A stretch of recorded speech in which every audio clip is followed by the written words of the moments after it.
আসসালামু আলাইকুম রহমতুল্লাহ। আপনারা কি সাউন্ড শুনতে পাচ্ছেন?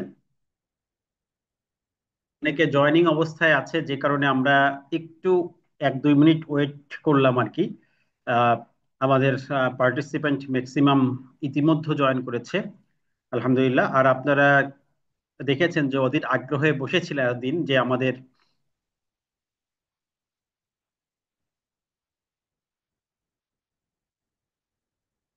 আমরা এখন চ্যাট বক্সটা একটু অফ করে দিব, যেহেতু আসতেছে। আমরা সকলে জয়েন করবে, এরপরে লাস্টের দিকে আমরা কোশ্চেন অ্যান্সার পর্বটা দিব ইনশাল্লাহ।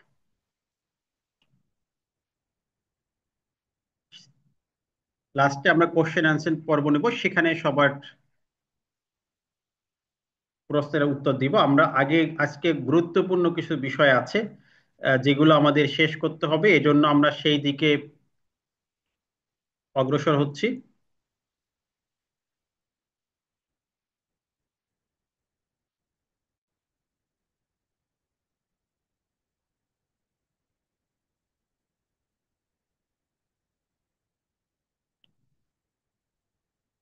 একটু ই করেন।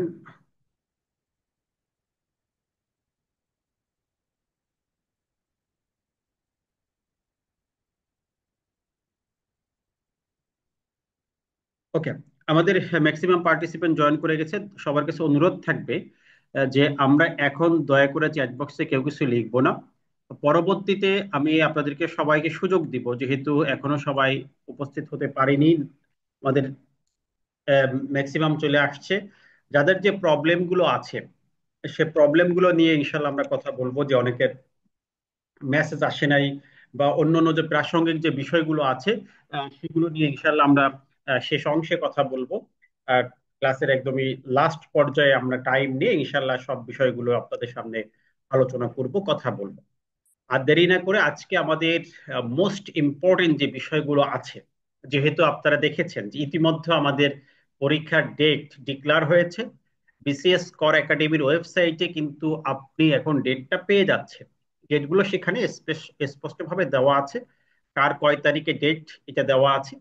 সেখানে অনেকে যে কোশ্চেন আসছে, যে অনেকে এসএমএস পাননি, হয়তো বা কিছু সময়ের মধ্যে বা আজকের মধ্যে আপনি এসএমএসটা পেয়ে যাবেন। আর যদি একান্ত না পেয়ে যান, সেক্ষেত্রে বিসিএস কর একাডেমির সাথে আপনি যোগাযোগ করতে পারবেন, অথবা যেখানে আপনার ভাইবা পড়েছে, যে ওখানে রোল নাম্বার দিয়ে দিয়েছে যে এই রোল থেকে এই পর্যন্ত অমুক কর সার্কেল অমুক কর অঞ্চলে, সেখানে যে আপনি দেখে আসতে পারবেন যে আপনার ভাইবাটা কোন দিন হচ্ছে, কারণ তারা 100 100 করে সেখানে ভাইবা নিচ্ছে। সিরিয়াল অনুযায়ী সেখানে আপনি পেয়ে যাবেন। আর স্বঘোষণার বিষয়ে যে বিষয়গুলো এসেছে, ইতিমধ্যে তারা প্রকাশ করেছে, সব বিষয়গুলোর আপডেট কিন্তু আমরা আজকে দিয়ে দিব আপনাদেরকে।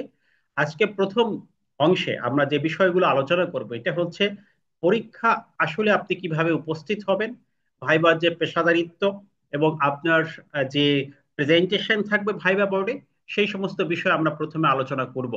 এরপরে আমরা পড়াশোনার যে বিষয়টা আছে, যেখানে আপনাদের সিলেবাসের একটি পর্যায়ে চলে গেছে, কিছু বাকি আছে, ই রিটার্নটা দেখানোর কথা ছিল, এটা বাকি আছে, সেই বিষয়গুলো আমরা ইনশাল্লাহ দেখাবো। ফরমালিন অনুযায়ী আমাদের আগামী দিন হচ্ছে, অর্থাৎ আগামী ফ্রাইডেতে আমাদের লাস্ট ক্লাস হওয়ার কথা। আর তারপর আমরা চাইবো, যেহেতু আরো একদিন সময় পাচ্ছি, আর একটা ক্লাস হয়তো বা এক্সট্রা আমরা নিব আপনাদের। এবার আপনাদেরকে কিভাবে সব থেকে বেশি সাপোর্ট দেওয়া যায়, কিভাবে আপনাদের আহ, যতটুকু আমরা পারি আমাদের এন্ড থেকে যতটুকু করা সম্ভব কিভাবে করা যায়, সেই বিষয়গুলো আমরা দেখার চেষ্টা করতেছি ইনশাআল্লাহ। তাহলে যার যে প্রশ্নগুলো আছে আপনারা একটু নোট রাখেন, ইনশাআল্লাহ শেষ অংশে আমরা এই প্রশ্নগুলো অ্যান্সার দিব। আজকে আমরা তাহলে শুরু করি, যে আমরা আসলে পরীক্ষার সকল প্রস্তুতি ইতিমধ্যে আমাদের সম্পূর্ণ হয়েছে, যেহেতু পরীক্ষার খুব একটা বেশি টাইম নেই। এখন আসলে আমরা কি করব? এখন কি আমরা, অনেকে দেখা যাচ্ছে যে এখন নতুন করে বই প্রকাশিত হচ্ছে, ভাইবার বই, এই যে 1000 প্রশ্নের বই, এরকম প্রিপারেশন আমরা নিব কিনা, যে এখন বাজার থেকে বই কিনবো, অমুক ডকুমেন্ট দেখতে হবে, এগুলো করব কিনা, কোন বিষয়গুলো আমাদের করা উচিত ভাইবা পরীক্ষায় পাশ করার জন্য, সেই বিষয়গুলোকে সামনে রেখে আজকে কিন্তু আমাদের একটা সেশন হবে। আশা করি যে আপনাদের এই সেশনের মাধ্যমে এই পরীক্ষা সংক্রান্ত বিষয়গুলো আপনাদের কাছে ক্লিয়ার হয়ে যাবে। যে বিষয়গুলো আপনাদের কাছে কোশ্চেন আসছে, ইনশাল্লাহ দেখবেন যে অনেক বিষয়গুলো আপনার কাছে ক্লিয়ার হয়েছে। এরপরেও যদি আপনাদের কোশ্চেন থাকে, তাহলে আমরা একদম শেষ অংশে সবাইকে সুযোগ দেব। ইনশাল্লাহ টাইম বেশি লাগলেও আমরা সুযোগ দেব। তাই আর দেরি না করে আমরা মূল ক্লাসে চলে যাচ্ছি, যেখানে আমরা এই ভাইবা পরীক্ষার প্রস্তুতি সম্পর্কে আমাদের এখন কি করা উচিত, করণীয় গুলো আগে আমরা একটু জেনে নেই। এরপরে আপনাদের ইতিমধ্যে সকল ডকুমেন্ট, সকল শিট কিন্তু গ্রুপে দেওয়া হয়েছে। যে বিষয়গুলো আছে সবগুলো গ্রুপে আপনাদের আপলোড দেওয়া হয়েছে, তারপরে আমরা আবারও সেগুলো নিয়ে একটু কথা বলবো। আমরা, আপনারা দেখেছেন যে ভাইবা পরীক্ষার জন্য আমাদের যে পরিকল্পনা, আপনাদেরকে কিভাবে খুব সহজেই এই ভাইবা পরীক্ষা উত্তীর্ণ করা যায় সেজন্য কিন্তু আমরা ইতিমধ্যে কাজ শুরু করেছি। আপনারা আমাদের সাথে আছেন। ইনশাআল্লাহ আল্লাহ সহায় হলে এখানে যারা আছেন সবাই কিন্তু আমরা ভাইবা পরীক্ষা উত্তীর্ণ হয়ে আমাদের চূড়ান্ত যে স্বপ্ন, পর আইনজীবী হওয়া, সেই আইনজীবী হতে পারবো, সেই আত্মবিশ্বাস আমরা এখান থেকে আপনাদেরকে দিতে চাই।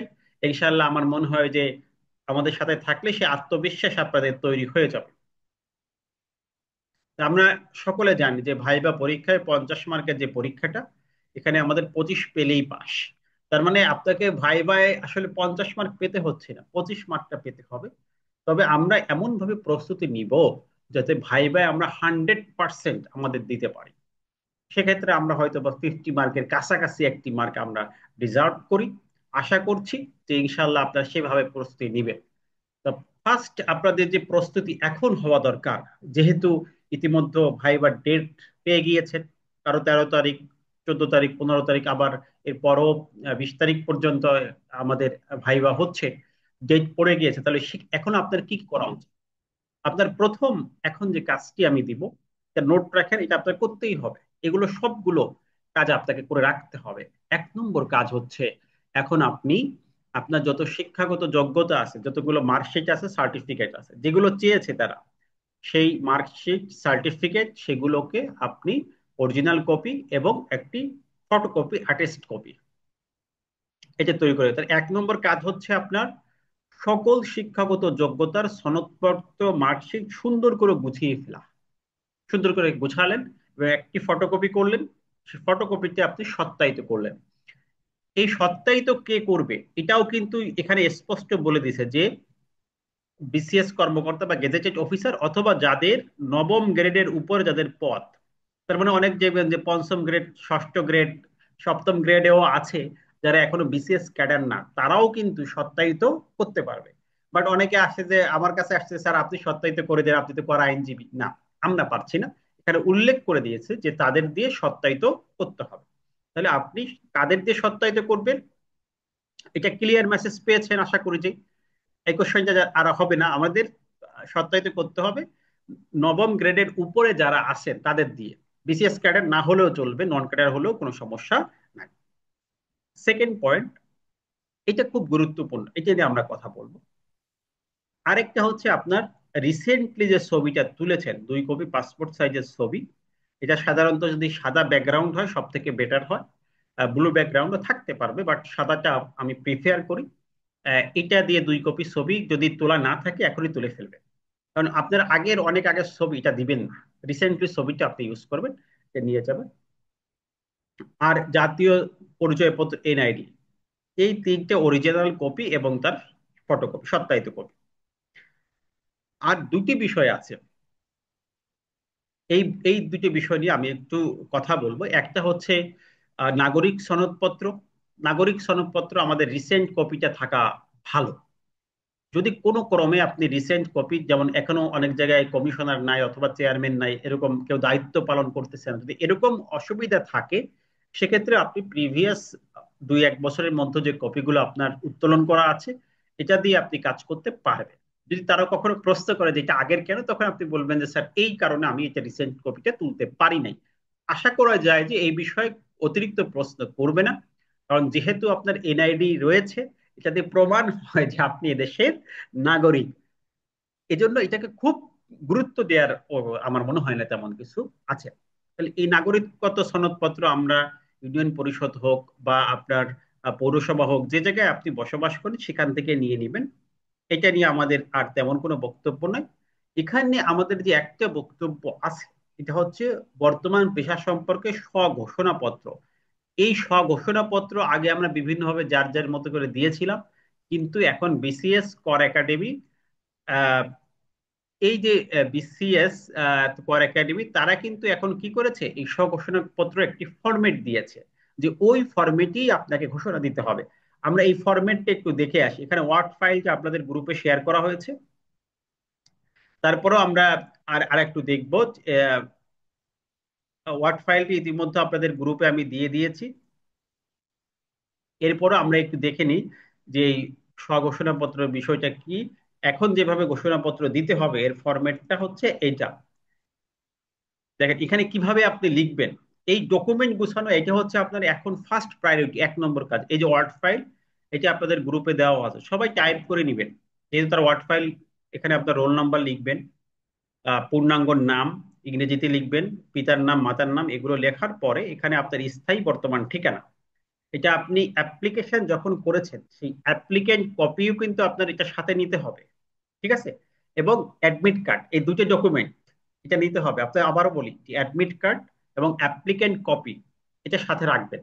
এটা সত্যায়িত করা লাগবে না, এটা সাথে রাখবেন। তাহলে অ্যাডমিট কার্ড এবং আহ, সবগুলো নোট করে রাখেন, কিন্তু আজকে আজকে কিন্তু আপনার লাস্ট মেসেজ গুলো এখন আপনার এইগুলো কালেক্ট করে ফেলতে হবে, যেহেতু আর খুব একটি বেশি টাইম নেই। তাহলে এই যে স্থায়ী ঠিকানা, এটা লেখার পরে আপনার এই জায়গাটা দেখেন, চাকরিরত কিনা, হ্যাঁ অথবা না। যদি না থাকে আপনি নো লিখবেন, আর এই বিষয়গুলো পূরণ করার প্রয়োজন নাই। আর যদি হ্যাঁ থাকে, এটা সবাই দিবেন। যদিও আমাদের বলছে যারা চাকরিজীবী তাদের জন্য বাধ্যতামূলক, বাট আমি মনে করি যে আপনি চাকরি করেন না, এটারও তো ডিক্লারেশন প্রয়োজন, এবং এখানে নার যেহেতু অপশন আছে, তাহলে আপনি এই ফর্মটা ঘোষণা দিয়ে দেন। এটা অসুবিধা নাই যে আমি চাকরি করি না, এটা একটা ঘোষণা হয়ে গেল। যারা চাকরি করেন না, অর্থাৎ সরকারি, আধা সরকারি, স্বায়ত্তশাসিত, বেসরকারি, তারা এখানে নো ক্লিক করবে। কোনো চাকরি করেন না, আপনি শিক্ষানবিশ হিসেবে আছেন বা শিখতেছেন, যারা এরকম আছেন, বা কোনো এমপ্লয়মেন্ট এখন বর্তমানে কোনো প্রতিষ্ঠানের নাই, সেক্ষেত্রে তাহলে সরকারি, আধা সরকারি, স্বায়ত্তশাসিত, এই তিনটে হলে তো আসলে আপনি এখানে অ্যাপ্লিকেন্ট করতে পারেন না। তারপর তারা রেখেছে যে এখানে চাকরি করা সত্ত্বেও আপনি পারেন কি। আর বেসরকারি, বেসরকারি যদি আপনার চাকরি হয়, সেক্ষেত্রে এখানে আরেকটি কথা বলছে যে আপনার অনুমতি পত্র, যে আপনি একটি বেসরকারি প্রতিষ্ঠানে চাকরি করেন, তারা কি আসলে আপনাকে এই পেশায় কাজ করার অনুমতি দিবে কিনা, এটা আনতে হবে যখন আপনি অ্যাপ্লিকেশন করেছেন তার আগের ডেটে, এখন না। অ্যাপ্লিকেশনের আগের ডেটে আপনি একটি অনুমতি পত্র নিয়ে আসবেন, যে আমি আইটিপি পরীক্ষা, আমি ঘোষণা করতেছি অমুক, যে আইটিপি পরীক্ষা, ট্যাক্স, ইনকাম ট্যাক্স লয়ার হওয়ার জন্য পরীক্ষা দিতে চাই, এবং আমি এই চাকরির পাশাপাশি এই পেশায় কাজ করতে আগ্রহী।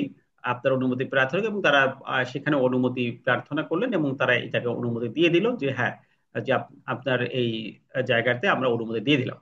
ঠিক আছে? তাহলে ওখান থেকে লেখা দেবে যে অনুমতি প্রাপ্ত প্রসঙ্গে, আপনি যে অ্যাপ্লিকেশন করলেন, তারা অনুমতিতে দিবে যে নাম এত, যে জিজ্ঞাসা নেই, তাকে আয়কর আইনজীবী পরীক্ষায় পরীক্ষা দেওয়া, এবং পরবর্তীতে এই পেশায়, আমাদের চাকরির পাশাপাশি এই পেশা করার জন্য আমরা অনুমতি প্রদান করিলাম। এরপরে আপনার কোম্পানির পক্ষ থেকে যিনি থাকবেন তিনি একটা লিখিত দিয়ে দিবেন। এভাবে একটি অনুমতি পত্র নেওয়ার কথা বলা হয়েছে। তাহলে এটা কিন্তু আগে বলে নাই, এখন বলেছে। তাহলে এটা আপনি নতুন করে কালেক্ট করে ফেলবেন। তাহলে এই যে একটা অনুমতি পত্র এখন আমাদের প্রয়োজন হচ্ছে। এবার চাকরির সময়কাল লিখবেন, এই অনুমতি পত্র সংযুক্ত কিনা, হ্যাঁ অথবা না।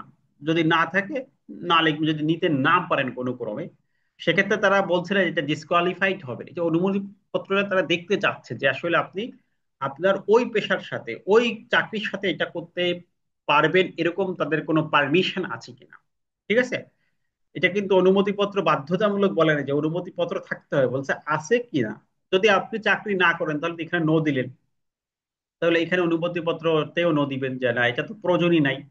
এরপরে এখানে আপনি নিজের নামটা লিখবেন, এই যে আবেদনকারী স্বাক্ষর ও তারিখ, এখানে পূর্ণ নামটা আপনার লিখতে হবে। ঠিক আছে? এভাবে করে এই ওয়ার্ড ফাইলটা আপনাদের গ্রুপে দিয়েছি। তাহলে এই যে বর্তমান পেশা সম্পর্কে স্বঘোষণাপত্র, এটা সবাই পূরণ করে ফেলেন। এবং আমি মনে করি যে এখানে আপনি টাইপ করেই পূরণ করে আপনার নিজের নাম লিখেন, বাংলায়, এখানে ইংলিশে, এখানে দেখছেন টাইপ করা যাচ্ছে কিন্তু। তাহলে এখানে আপনি টাইপ করে এটা আপনাদের গ্রুপে দিয়ে দিয়েছি, এখান থেকে আপনি স্বঘোষণা পত্রটা লিখে ফেলেন। তাহলে আমাদের এখানে যে বিষয়টা ছিল, যে এই স্বঘোষণাপত্রের যে ইস্যুটা ছিল, এটা আমরা আহ, দেখলাম। এটা আশা করি যে বুঝতে পেরেছেন যে বর্তমান পেশা সম্পর্কে স্বঘোষণাপত্র কেমন হবে। তাহলে এই যে যে ডকুমেন্ট গুলো আছে, এই ডকুমেন্ট গুলো আপনি কালেক্ট করে ফেলুন। নাম্বার ওয়ান, ফার্স্ট কাজ ভাইবার জন্য আপনার পড়াশোনার প্রস্তুতি থেকে বাহ্যিক প্রস্তুতি দেখেন। আপনি তো লিখিত পরীক্ষায় পাশ করেছেন, তারা কিন্তু পরীক্ষা নিয়ে বুঝলো যে না আপনি এইখানে উপযুক্ত ব্যক্তি। লিখিত পরীক্ষায় পাশ করা মানে কি, এই প্রফেশনে আপনি কাজ করতে পারবেন, আপনি নলেজ আছে। তাহলে ভাইবা কেন? ভাইবা হচ্ছে আপনার আনুষঙ্গিক, প্রাসঙ্গিক বিষয়গুলো দেখার জন্যই ভাইবা। যেহেতু আপনাকে এখানে শুধু আপনার নলেজের বিষয় পরীক্ষা করবে না, তাহলে আসলে তারা কি কি পরীক্ষা করবে এটাও আমরা একটু দেখে নিই। তারা এখানে কি কি পরীক্ষা করবে ভাইবাতে, যে আপনার কোন কোন বিষয় দক্ষতা কি কি যাচাই করে এটা প্রয়োজন। এক নম্বর হচ্ছে, ভাইবা পরীক্ষা যখন আপনি যাবেন দেখবেন এখানে সাধারণত একাধিক সদস্য থাকে, 2 থেকে 5 জন পর্যন্ত সদস্য থাকতে পারে। আমরা ম্যাক্সিমাম ক্ষেত্রে দেখি 3 জন বোর্ডের সদস্য থাকেন, 2 জন অনেক সময় থাকেন। কিন্তু আপনার মনে রাখতে হবে এখানে মিনিমাম 3 জন থাকবে। ঠিক আছে, 2 জন থাকতে পারে, বাট আমরা ধরে নিচ্ছি কতজন, 3 জন সদস্য থাকবেন। তারা আপনাকে কি কি বিষয়গুলো যাচাই করবে? এক নম্বর পয়েন্ট হচ্ছে তারা আপনার ইনকাম ট্যাক্সের জ্ঞান আছে কিনা এটা যাচাই করবে। আর এখানে যাচাই করার জন্য আমাদের ইতিমধ্যে লিখিত পরীক্ষা হয়েছে, রিটেন। লিখিত পরীক্ষা যেহেতু হয়েছে, এখানে ফার্দার যাচাই খুব বেশি না। ফার্দার যাচাই হচ্ছে যে আপনি লিখিত পরীক্ষায় তো লিখেছেন, নলেজ আছে, কিন্তু আসলেই বেসিক বিষয় জানেন কিনা, না অন্য কোনো সিস্টেমে পাশ করে এসেছেন, এটা বোঝার জন্য তারা ইনকাম ট্যাক্সের খুব বেসিক প্রশ্ন করবে। এখন অনেকে দেখা যাচ্ছে যে টিউটোরিয়াল ভিডিও দিচ্ছে যে অনেক কঠিন করে এত পড়া লাগবে, এত সেকশন মুখস্থ করা লাগবে না।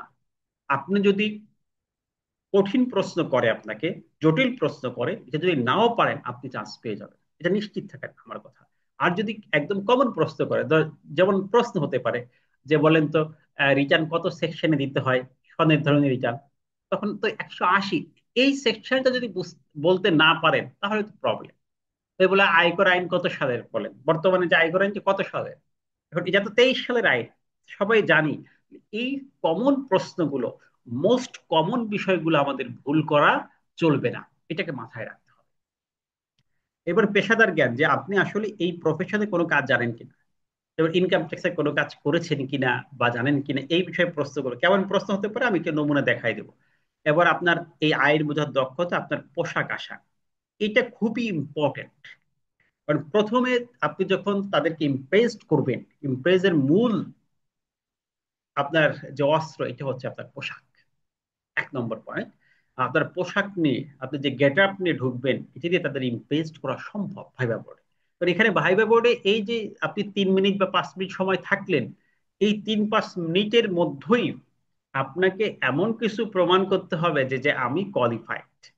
হ্যাঁ, আমি অন্তত কোনো প্রশ্নের অ্যান্সার আমার এই মুহূর্তে মনে না থাকতে পারে, এটা আলাদা বিষয়, কিন্তু আমি কোয়ালিফাইড, আমি এই প্রফেশনের সাথে যাই, আমার গেট আপ এরকম, আমার কথা বলার স্টাইল এরকম, এটা বোঝাতে হবে। ঠিক আছে, যদি আপনার কোনো যেমন অনেকের ভাষাগত কিছু সমস্যা থাকতে পারে, অনেকের বিভিন্ন সমস্যা থাকে, এই 3-4 মিনিটে যাতে এতটুকু আপনার যে প্রবলেম গুলো আছে আপনি জানেন, এই প্রবলেম গুলো যাতে প্রকাশিত না হয়ে যায়, সেভাবে আপনাকে একটা গেট আপ নিয়ে, একটা আচরণ নিয়ে সেখানে থাকতে হবে। তাহলে এখানে মূল পয়েন্ট হচ্ছে আপনার নিজের ভিতরে যাই থাকুক না কেন সবকিছু যাতে ওখানে প্রকাশিত না হয়ে যায়, একটা ভিন্ন মানুষ আপনি সেখানে উপস্থিত হন, যেটা আসলেই প্রফেশনের সাথে যায়। আর অনেকে তো অলরেডি এই প্রফেশনে আছে, তাদের ক্ষেত্রে তো এই কোশ্চেনগুলো নাই। এরপর আচরণ, আপনার ভাষা, আত্মবিশ্বাস, কনফিডেন্স দেখেন। যেমন আজকে আমি ক্লাস নিচ্ছিলাম, অনেকে দেখা যাচ্ছে যে সহজ একটা বিষয় পারছে না। তাহলে এই যে যে আত্মবিশ্বাসের অভাব, হ্যাঁ আপনি না পারতে পারেন, সেক্ষেত্রে আপনি সেইভাবে বলেন স্যার এই প্রশ্নটা আমার জানা নেই, পরবর্তীতে আমি জেনে নিব বা জানার চেষ্টা করব। এই যে আগ্রহ, একাগ্রতা, আত্মবিশ্বাস, কনফিডেন্স, এটা আপনার মাস্ট বি থাকতে হবে। ঠিক আছে, তাহলে এই বিষয়গুলো আপনার না থাকলে কিন্তু চলবে না। তাহলে এই বিষয়গুলো আমাদেরকে অবশ্যই ওইভাবে দেখতে হবে। এরপরে সাধারণ জ্ঞান, যে বিষয়গুলো আছে সাধারণ জ্ঞান, এটা আমাদের থাকা উচিত। তাহলে এই বিষয়গুলোকে আমরা সর্বোচ্চ গুরুত্ব দিব। এই 6টি পয়েন্টে আপনাকে মূলত যাচাই করবে, জাজ করবে। তাহলে ভাইবা বোর্ডের এই 3-4 জন সদস্য আপনাকে কি করবে, জাজ করবে কোন পয়েন্টে, এই 6টা পয়েন্ট। তাহলে এই 6টা পয়েন্টকে আমরা আসলে কিভাবে দেখব? আয়কর বিষয়ের জ্ঞান, এটা নিয়ে আপনাদের সাথে বিস্তর আলোচনা হচ্ছে এই 6 দিনে। আমরা মোটামুটি আপনাদের একটা পর্যায়ে নিয়ে আসতে পেরেছি, এবং লাস্ট যে দুটি সেশন হবে সেখানে আশা করা যায় যে একটা কনফিডেন্স দিয়ে দিব যে আয়কর সম্পর্কে যে কমন প্রশ্নগুলো আছে এটা আপনাদের মিস হবে না। আর বাকি যে বিষয়গুলো আছে, যেমন পেশাদারিত্বের বিষয়গুলো, প্রশ্নগুলো আজকে আমি আলোচনা করে দেব। আর পোশাক গেট আপ এটাও আজকে বলে দেব। এগুলো আপনারা নিজের থেকে রেডি করতে হবে। ঠিক আছে? যে অনেকে পোশাকটা কেমন হবে, কিভাবে যাবেন, সব বিষয়গুলো আমি এক এক করে আপনাদের কাছে খোলাসা করছি। ঠিক আছে? তাহলে আমাদের এখন লাস্ট স্টেজ হচ্ছে ভাইবা পরীক্ষা। এই ভাইবা পরীক্ষায় যদি আমরা পাশ করতে পারি, তাহলে আমরা আয়কর আইনজীবী হয়ে গেলাম। আমরা কিন্তু শত বাধা পেরিয়ে 8 বছরের দীর্ঘ অপেক্ষা শেষে লাস্ট মোমেন্টে আমরা এখন উপস্থিত হয়েছি। লাস্ট মোমেন্টে, এই লাস্ট মোমেন্টের কয়েকদিন বাকি, সেখানে কয়েক মিনিট আপনাকে যাচাই, দেন আয়কর আইনজীবীর সনদ। কারণ আয়কর আইনজীবী আগামী দিনের মোস্ট ডিমান্ডেবল প্রফেশনের মধ্যে একটি হবে, এটা মনে রাখেন, এটা হবেই।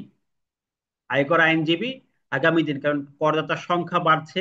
এখন এই যে প্রায় 1 কোটি প্লাস মানুষ করদাতা হচ্ছে, এদের করতে হবে। এজন্য আপনাদেরকে অবশ্যই আয়কর আইনজীবী আগামী দিনের ভালো একটা প্রফেশন, এটা মাথায় রাখতে হবে। আর এই প্রফেশনে আপনি আসছেন যাতে আপনার মিস না হয়ে যায়, আবার 6-7 বছরের অপেক্ষা করতে না হয়। গত বছর 17 সালে কয়েকজন ভাই ভাই মিস করেছিলেন, আমার কাছে একজন আসছিলেন যে স্যার এইরকম আমি মিস করেছি, এখন ওইভাবে করতে পারি না। তাহলে এই যে যে দুঃখ, যদি আপনার না হয়, অন্য যা হয় হোক, আমার এখানে যারা আছেন প্রায় 5 শতাধিক প্লাস 500+ পার্টিসিপেন্ট আমাদের এখানে আছেন, তাদের কাউকে যাতে এই আক্ষেপ না করতে হয়, সেই বিষয়টা খেয়াল রাখতে হবে। সেই বিষয়টা খেয়াল রাখতে হবে, এই জন্য কি কি করতে হবে সেই বিষয়গুলো আমি আজকে বলে দিচ্ছি। ঠিক আছে? আপনাকে অবশ্যই পাশ করার পর তো ইনকাম ট্যাক্স শিখেই কাজ করতে হবে, এটা আলাদা বিষয়। সেখানে আমাদের গাইডলাইন থাকবে, আমরা যথেষ্ট চেষ্টা করব যে যেহেতু আপনারা এখানে আমাদের কাছে কোর্স করেছেন, সাপোর্ট দিয়ে আপনাদেরকে কিভাবে কাজগুলো শেখানো যায়। বাট এর আগে যে কাজটা করতে হবে, আগে আপনার সনদ নিশ্চিত করতে হবে। এই সনদ নিশ্চিত হওয়ার জন্য আপনার কি কি পরিকল্পনা আছে, এটা একটু আপনি নিজে ঠিক করে নেন। সেই পরিকল্পনাগুলো কি হওয়া উচিত আমি বলে দিচ্ছি। প্রথমে তো 1 নম্বর বললাম, ডকুমেন্ট রেডি রাখা। ডকুমেন্ট সব রেডি করলেন, ডকুমেন্টারি আপনি প্রস্তুত, প্রিপেয়ার্ড। প্রিপারেশন কয় ধরনের? একটা হচ্ছে ডকুমেন্টারি, 2 নম্বর পেশাদারিত্ব, 3 নম্বর নলেজ। 3 ক্যাটাগরির প্রিপারেশন আপনার লাগবে। প্রথমে ডকুমেন্ট সম্পর্কে বললাম। হ্যাঁ, ডকুমেন্ট আমার সব আছে, ওয়েল ডান। আপনি এই ক্ষেত্রে আপনি ওয়েল প্রিপেয়ার্ড, অন্যদের থেকে এগিয়ে আছেন।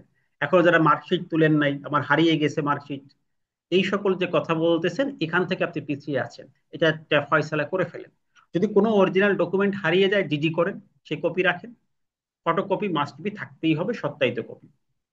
ঠিক আছে? এইভাবে করে আপনি ডকুমেন্ট কালেক্ট করেন। দ্বিতীয় হচ্ছে, দেখেন, আপনাকে তারা ভাইবা বোর্ডে মাত্র 2টা 3টে 4টা প্রশ্ন করে অ্যাভারেজে, সর্বোচ্চ 5টা প্রশ্ন করলে, এর বেশি না। এই 5টা প্রশ্ন দিয়েই কিন্তু আপনাকে জাজ করে ফেলছে। এখন এই 5টা প্রশ্ন এমনও হতে পারে যে এই 5টা প্রশ্নের একটাও ইনকাম ট্যাক্স সম্পর্কে না, একটাও আপনার পড়াশোনার ভিতর না। জাস্ট আপনার জেলার নাম জিজ্ঞেস করলো, কোথায় বাড়ি আছে, সেখানে বিখ্যাত ব্যক্তির নাম, বা এনবিআর আপনাদের এলাকার কেউ থাকলে তার নাম জিজ্ঞেস করতে পারে, কেউ আছে কিনা। তাহলে এই যে যে বিষয়গুলো আছে, এটা আপনি অবশ্যই খেয়াল করবেন। আপনার যে জনে ভাইবা হচ্ছে, সেই জনের কর কমিশনারকে, এটা অনলাইনে সার্চ দিলে পাওয়া যায়। এই বিষয়গুলো জেনে যাবেন, আজকে সব বলে দিচ্ছি। ভালো করে আজকে মনোযোগ দিয়ে শোনেন। তাহলে এই যে যে প্রশ্ন, যে কমন যে প্রশ্ন, এমন হতে পারে অনেকে ভাইবা নিয়েছে, একটাও ইনকাম ট্যাক্স থেকে প্রশ্ন করে নাই, 2-1টা প্রশ্ন করে ছেড়ে দিচ্ছে, বুঝতে পারছে যে প্রশ্ন করার দরকার নাই। হি ইজ ক্যাপাবল, এই ইন দিস প্রফেশন, এই প্রফেশনের জন্য সে যোগ্য, অতএব তাকে এত প্রশ্ন দরকার নেই। আবার অনেককে ভালো প্রশ্ন করেছে, তারা শুনতে আগ্রহী হচ্ছে যে হ্যাঁ না সে পারতেছে, তখন পাল্টা প্রশ্ন করতেছে, তখন বোঝা যাচ্ছে যে হ্যাঁ, তাকে আমরা নিতে পারি। এরকম 3জন সদস্য আপনাকে 2-4টা প্রশ্ন করবে, মাত্র 3 মিনিট 5 মিনিট, অনেক সময় কাউকে এক্সেপশনাল কেস একটু বেশি রাখে, বাট অ্যাভারেজে 5 মিনিটস এর মধ্যে আপনাকে তারা জাজ করবে। এই 5 মিনিটস আপনার যে মেকআপ, সে গেট আপ, সেট আপ, এটাই হচ্ছে তাদেরকে ইমপ্রেস করে ফেলবে। যেমন এই যে একজন ভাইবা দিচ্ছে, 3জন, তারা কিন্তু চেহারায় বোঝা যাচ্ছে ইমপ্রেসড। আপনাকে ইমপ্রেস করতে হলে কি কি কাজ করতে হবে? আপনাকে প্রথম মনে রাখতে হবে যে এই ভাইবাতে পড়াশোনায় মাত্র আমি বলি 20% মার্ক, নলেজ থেকে মাত্র 20% মার্ক, আর বাকিটা 80% মার্ক হচ্ছে আপনার পেশার দক্ষতা, আত্মবিশ্বাস, আপনার পোশাক, আপনার ভাষা, এই সব কিছু আনুষঙ্গিক বিষয়। আনুষঙ্গিক বিষয় যদি আপনি ভালো করেন, পড়াশোনা কত 20% মার্ক, যদি দুইটা প্রশ্ন করে দুইটার একটাও না পারেন তারপরেও তো চান্স পাওয়ার সম্ভাবনা তৈরি হয়ে যায়, যদি আনুষঙ্গিক বিষয়গুলো আপনার প্রাসঙ্গিক বিষয়গুলো ঠিক থাকে।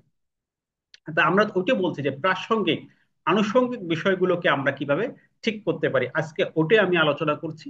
লাস্ট যে পড়াশোনা সেখানে তো আমরা একটা ব্রেকডাউনে আছি, ম্যাক্সিমাম আমাদের যে একটা লেকচার শিট দিয়েছে শেষ হয়েছে, গ্রুপে এটা দেওয়া আছে, আর সেখান থেকে আমরা ম্যাক্সিমাম শেষ করে ফেলছি, কিছু অংশ বাকি আছে ওটা তো হয়তো বা আগামী দিনে আমরা শেষ করে ফেলবো। বাট এখন আপনাকে মেন্টালি প্রিপেয়ার্ড হতে হবে, মেন্টালি প্রিপেয়ার্ড হতে হবে। কোনো ধরনের ভয়, এখন অনেকে ডেট দেওয়ার সাথে ভয় কম্পন শুরু হয়ে গেছে, না এটার দরকার নাই।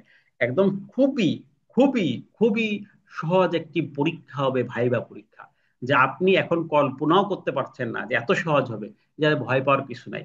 আর এখন ওই যে অনেকে বই ধারা মুখস্থ শুরু করে দিচ্ছে, ধারা এতগুলো না, কয়েকটি ধারা ইম্পর্টেন্ট এটা বলে দেবো, ওইটা মুখস্থ রাখেন। এখন ওই 345টি ধারা আপনার মুখস্থ করার দরকার নাই, কোনো নতুন করে কোনো বই কেনার দরকার নেই, আমরা যে লেকচার শিট দিচ্ছি এটাকে কিছু পয়েন্ট মার্ক করে দেবো, এই পয়েন্ট গুলোকে আপনি ফলো করেন। তো এই কমন গুলো পারলে আপনি পাস, জটিলতায় আপনার যাওয়ার প্রয়োজনীয়তা নাই।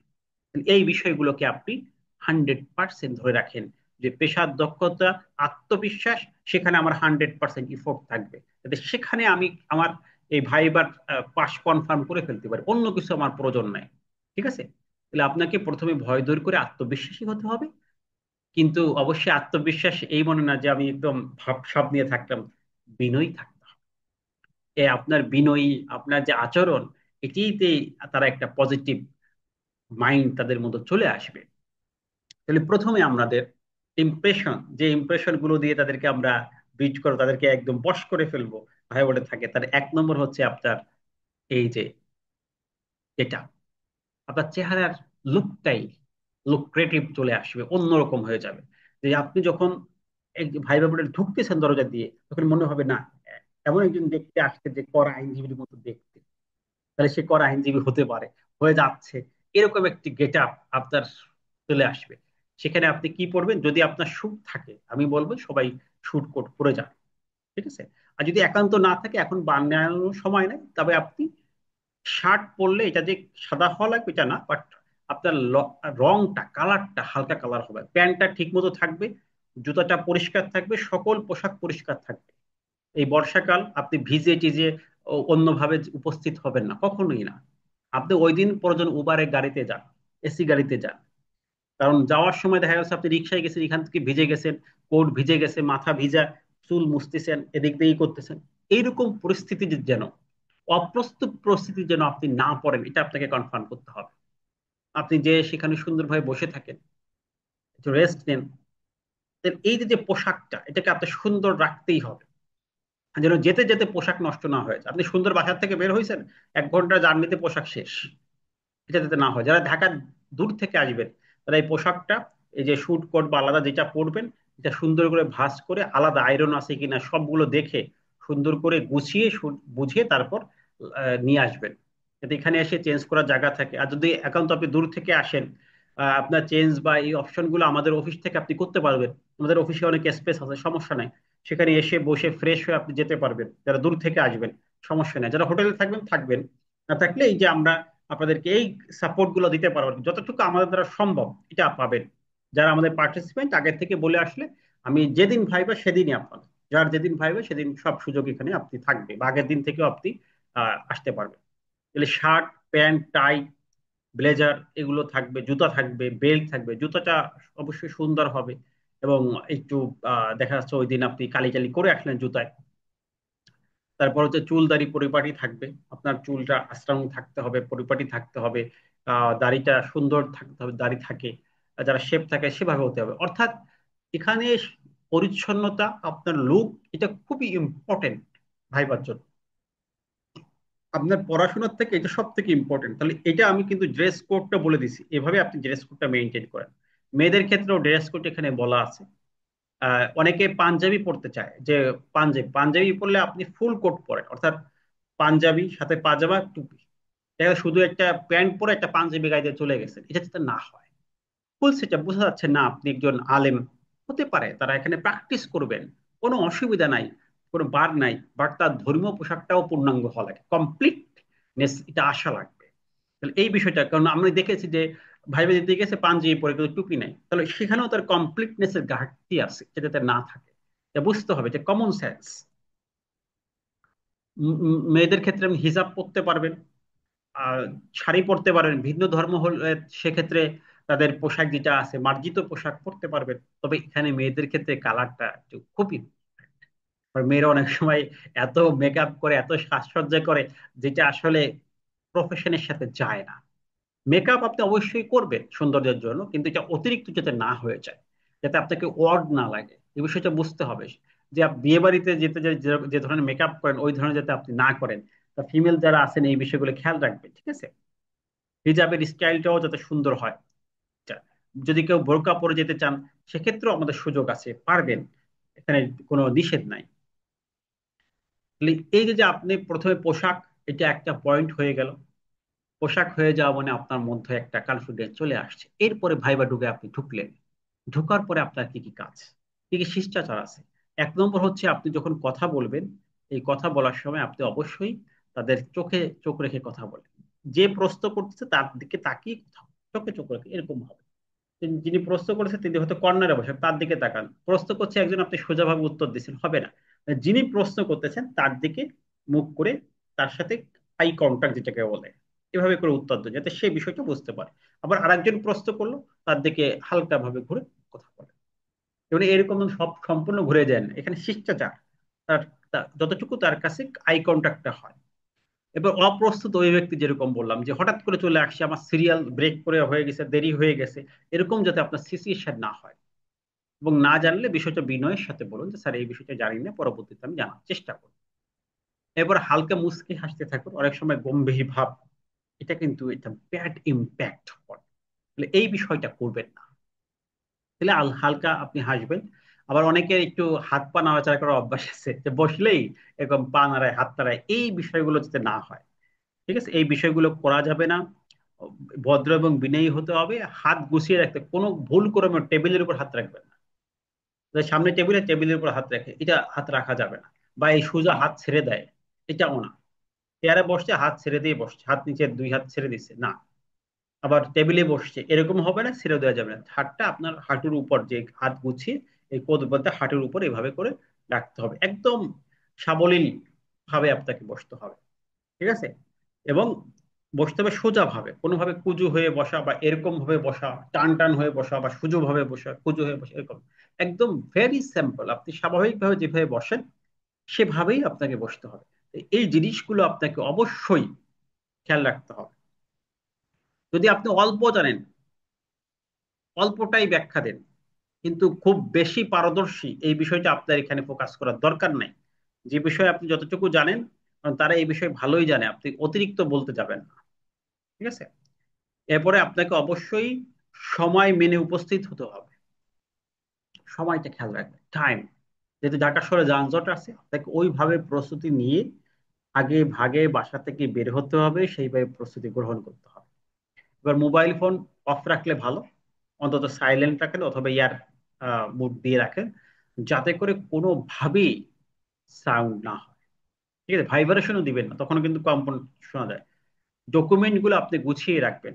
গুছিয়ে বলতে কি, যে প্রথমে আপনি দেখা যাচ্ছে মাস্টার্সের সার্টিফিকেটটা রাখলেন, এরপরে অনার্সের, এরপরে এসএসসির, এবং সার্টিফিকেট নিচে মার্কশিট, সার্টিফিকেট নিচে মার্কশিট, সার্টিফিকেট নিচে মার্কশিট, এভাবে করে গুছায় রাখেন।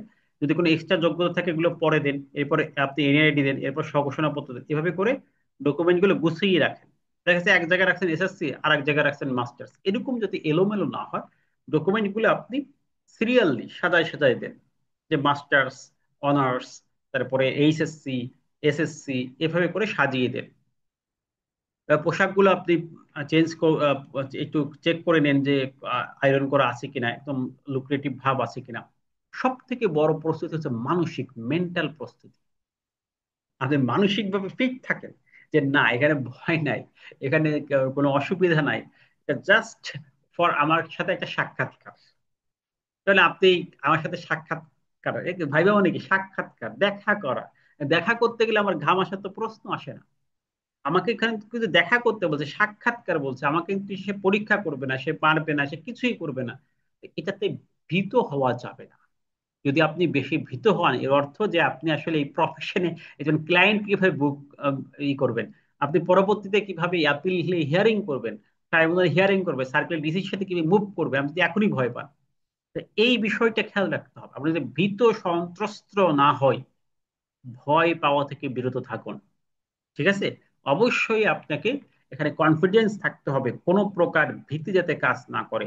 এজন্য আগে ভাগে প্রয়োজনে আপনি মক টেস্ট দিন, পরীক্ষা করেন। আপনাদেরও আমরা বলেছি যে শনিবারে 12 তারিখে বিকাল থেকে আপনারা যারা এখানে ক্লাস করেছেন, যারা আসতে চান, মক টেস্টের আমরা ব্যবস্থা করতেছি। সেখানে আমাদের মোটামুটি একটি প্রিপারেশন হবে। যাদের প্রয়োজন আছে, যে মনে করেন কনফিডেন্স পাচ্ছেন যে আমি একটু মক টেস্টটা দিয়ে আসি, আসতে পারবেন, সে অপরচুনিটি আপনাদেরকে আছে। এটা হচ্ছে 12 তারিখে আমরা এটা করব সবার জন্য। এরপরে ভাইবা বোর্ডে কিভাবে প্রবেশ করবেন, কিভাবে ভাইবা বোর্ড থেকে বের হবেন, এই জিনিসগুলো জেনে যান। এটা কিন্তু আজকে শুধু এই ভাইবা না, আপনার লাইফের জন্য কাজে লাগবে আজকের এই বিষয়গুলো। 1 নম্বর হচ্ছে দরজায় দরজায় আপনি যদি দরজা থাকে, অন করা থাকে, অনেক সময় ওপেন করে তারা খুলে ডাকে, সেক্ষেত্রে তো বিষয় নাই। আর যদি এই বন্ধ থাকে, সেক্ষেত্রে আপনি নক করবেন। ঠিক আছে? নক করলে অনুমতি নিন, স্যার আমি আসতে পারি। তখন আহ যাওয়ার সাথে সাথে তাদেরকে সালাম দিন, আসসালামু আলাইকুম। এই সালামটা দিন। হিন্দু হলে নমস্কার, যেভাবে আপনার আপনার ভাষায়, আপনার ধর্মীয় ভাষায় অভিবাদন জানান। এবার ভিতরে এসে একদম সাথে সাথে বসে না, ভিতরে আসবে, ঢুকে একটু দাঁড়িয়ে থাকুন হালকা। স্যার বলে বসেন, তখন আপনি বসে যাবেন। এবং তারা প্রত্যেককেই বসতে বলবে। এরকম আসার সাথে বসার দরকার নেই, চেয়ার টান দেওয়ার দরকার নেই, চেয়ার যেখানে আছে সেখানেই থাকবে। কারণ বসা, একজন বসে উঠে গেছে, তাহলে চেয়ারটা পারফেক্ট জায়গায় আছে, চেয়ার সরানো আপনার কাজ না। এটা ওয়ার্ড সিচুয়েশন তৈরি করে। ঠিক আছে? এবার সংক্ষেপে যদি নিজের পরিচয় জানতে চায় দিবেন। আর যদি পরিচয় জানতে না চায়, আপনি নিজের থেকে কিছুই বলবেন না। তাহলে যেভাবে আপনাকে জাজ করবে, সেভাবে আপনি, আপনার যে পরীক্ষার্থী আপনাকে যেভাবে প্রশ্ন করবে, সেভাবে ফিডব্যাক দিবেন, সেভাবে আনসার করবেন। ওই একটা উত্তর দিলে, প্রশ্ন করলে ধন্যবাদ স্যার, এই ধন্যবাদ দেন যে ধন্যবাদ স্যার, এই বিষয়টি হচ্ছে এই রিটার্ন ধারা দিতে হয়। ধন্যবাদ স্যার, রিটার্নটি আমাদের 180 ধারায় রিটার্নটি সাবমিশন করতে হয়। তাহলে একদম সংক্ষিপ্ত উত্তর দেন, জটিলতায় যেন না, অতিরিক্ত কথা বলেন না। ঠিক আছে? এরপর আহ, যদি বিদায় নিতে চান, হালকা মাথা ঝুঁকিয়ে জি স্যার আসি, যখন আপনাকে বলবে যে স্যার আসি, এভাবে করে ওঠেন। শান্তভাবে চেয়ার থেকে ওঠেন, তাড়াহুড়ো নাই। যারা ভয় পায় ওরা তাড়াহুড়ো করে উঠে যায় না, তারা মনে শান্তভাবে ওঠেন। আর ধীরে ধীরে সারির সহিত রুম থেকে বের হন। জোরে জোরে পা ফেলার দরকার নেই, শব্দ করার দরকার নেই, অতিরিক্ত শব্দ। বা দরজা যদি বন্ধ করতে হয়, আগে যদি খোলা থাকে তাহলে তো ওপেনই থাকলো, যদি বন্ধ করতে বলে, বন্ধ করা হয় যে সবাই বন্ধ করে খুলে যাচ্ছে, সেক্ষেত্রে আপনি আস্তে করে বন্ধ করুন। এই বিষয়গুলো আপনি খেয়াল রাখুন। এরপরে ভাইবা পরীক্ষার জন্য আমার যে অন্য যে বিষয়গুলো জানতে হবে, আমাদের মূল যে পড়াশোনা, যার পাশাপাশি, যেমন আপনার নিজের এলাকা সম্পর্কে যদি কোনো প্রশ্ন করতে, এমন হতে পারে যে ভাইবা বলে যিনি আছে আপনার আহ ওই একই জেলায় তিনি থাকেন, সেক্ষেত্রে সে জেলা সম্পর্কে বলতে পারে। বিখ্যাত দুই একজন ব্যক্তির নাম রাখেন, যাতে বলতে পারেন যে বিখ্যাত ব্যক্তিকে আমার জেলায়। গুরুত্বপূর্ণ স্থান যেমন আমাদের বাগেরহাট, গুরুত্বপূর্ণ স্থান সুন্দরবন, খানারাল। যেমন আমাকে হাইকোর্টের ভাইভায় এই যে 60 গম্বুজ সম্পর্কে প্রশ্ন করেছিল। 60 গম্বুজ ঠিক না, খানারালি সম্পর্কে কোশ্চেন করা হয়েছিল। তো এই যে এরকম জেলার কোশ্চেন দিয়ে হয়তো বা আপনার ভাইবা শেষ করে দিতে পারে। এই যে যে কোশ্চেন গুলো হতে পারে, এগুলো কমন কোশ্চেন। হয়তো আপনাকে এই কোশ্চেনের মাধ্যমে আপনার ভাইবা পরীক্ষা শেষ হয়ে যেতে পারে। তো এই প্রশ্নগুলো আপনি আগের থেকে প্রিপেয়ার্ড হন, যে আমার এলাকার 2 জন গুরুত্বপূর্ণ ব্যক্তির নাম, গুরুত্বপূর্ণ স্থান, এবং সেই স্থান সম্পর্কে একটু আপনি প্রয়োজনে উইকিপিডিয়ায় যে গুগলে সার্চ দিয়ে সেইগুলো সম্পর্কে একটু জেনে নেন। এবার প্রশ্ন আপনি ইংরেজি বা বাংলা যে কোনো ভাষায় হতে পারে। যদি ইংলিশে প্রশ্ন করে, যদি প্রশ্ন ইংলিশ করে, যদি সাধারণত আমাদের ইংলিশে করা হয় না, বাংলাই করে। তারপরে যদি কোনো স্যার কর্কশের ইংরেজিতে প্রশ্ন করে, আপনি যদি ইংরেজিতে উত্তর দিতে অপারগতা প্রকাশ করলে সেক্ষেত্রে বলেন যে স্যার আমি বাংলায় উত্তর দিতে চাই, বা আমরা বাংলায় উত্তর দিতে পারি কিনা। এভাবে তাকে জিজ্ঞেস করে প্রশ্নের স্পষ্ট উচ্চারণ এবং সংক্ষেপে উত্তর দেন।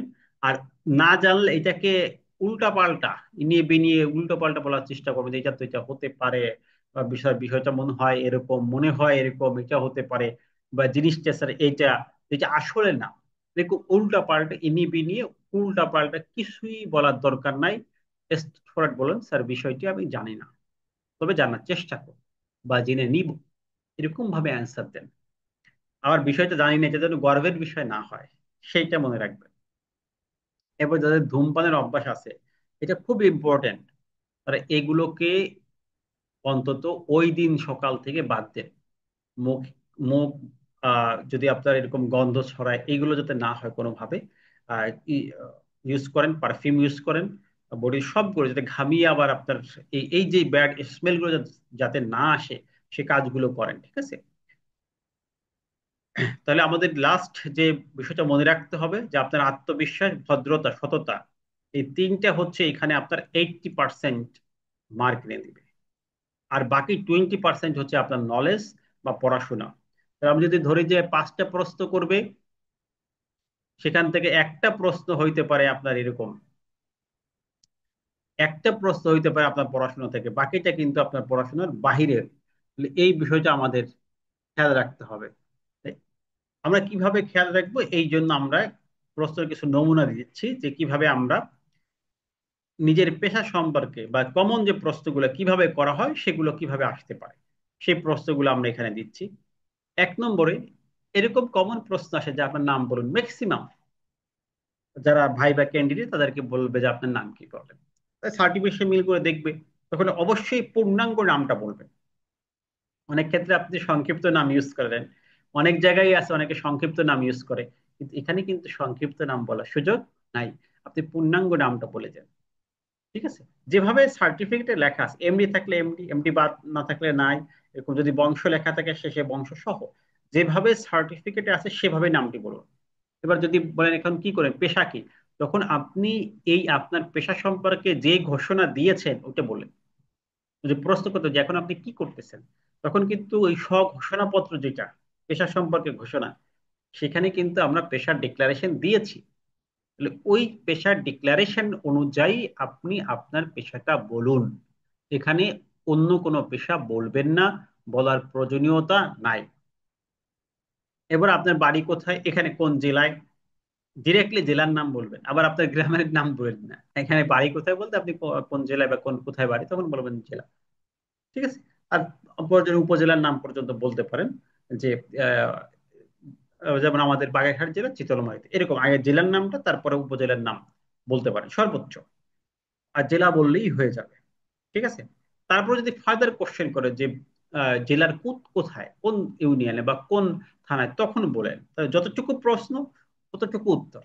আপনার একদম ডেসক্রিপশন পূর্ণাঙ্গ দেওয়ার দরকার নাই, এখানে প্রয়োজনীয়তা নাই, অতিরিক্ত করার প্রয়োজনীয়তা নাই, যা বলবে সেভাবেই অ্যান্সার হবে, ঠিক আছে? এখন যে প্রশ্নগুলো হচ্ছে একদমই প্র্যাকটিক্যাল, আপনার প্রশ্ন নিয়ে, যেহেতু আপনি কর আইনজীবী হচ্ছেন, তাহলে আপনাকে প্রথম প্রশ্ন করতে পারে যে আপনি কেন কর আইনজীবী হতে চান, কেন? কারণ এই মৌখিক পরীক্ষায় পাশ করা মানে কি আপনি কর আইনজীবী। তাহলে ফার্স্ট প্রশ্ন আপনাকে করতেই পারে যে আপনি কেন কর আইনজীবী হতে চান। আপনি কি বলবেন, অ্যান্সারটা কি হবে, এটাকে থেকে 2 লাইন লিখে যান, কেন কর আইনজীবী হতে চাই। আপনি বলবেন এই পেশা আমার ভালো লাগার পেশা, এটা সম্মানের একটি পেশা, আমি এই পেশায় আসতে চাই, এবং সরকারের রাজস্ব আহরণে আমি একজন অংশীদার হতে চাই। তাহলে অবশ্যই এই কথাটা বলবেন যে এটা সম্মানের পেশা, এটা এই পেশা আমার ভালো লাগে। প্রথমে আপনার ভিতরে ভালো লাগে কাজ করতে হবে যে পেশায় আসতে চান, এটা ইম্পর্টেন্ট একটা আনসার, যে এই পেশাটা আমার ভালো লাগে, এটা একটি সম্মানজনক পেশা। তাহলে বুঝলো যে হ্যাঁ, করা আইনজীবী একটি সম্মানজনক পেশা। আর এই পেশার মাধ্যমে রাষ্ট্রের রাজস্ব কালেকশন, যেটা হচ্ছে রাষ্ট্রের অক্সিজেন হচ্ছে রাজস্ব, সেই রাজস্ব কালেকশনের একজন অংশীদার হওয়া যায়, ঠিক আছে? তাহলে এখানে আমি এবারে বলতে চাই, করা আইনজীবী হলে আপনার কি কি কাজ করতে হয়, করা আইনজীবীর কাজ কি, দায়িত্ব কি। যে আপনি তো করা আইনজীবী হবেন, বলেন তো করা আইনজীবী হলে আপনার কি কি কাজ করতে হবে, কাজটা কি? তাহলে আমাদের কর আইনজীবী বলে কি কাজ, এটা কিন্তু 327 নম্বর সেকশনে বেসিক্যালি বলা আছে।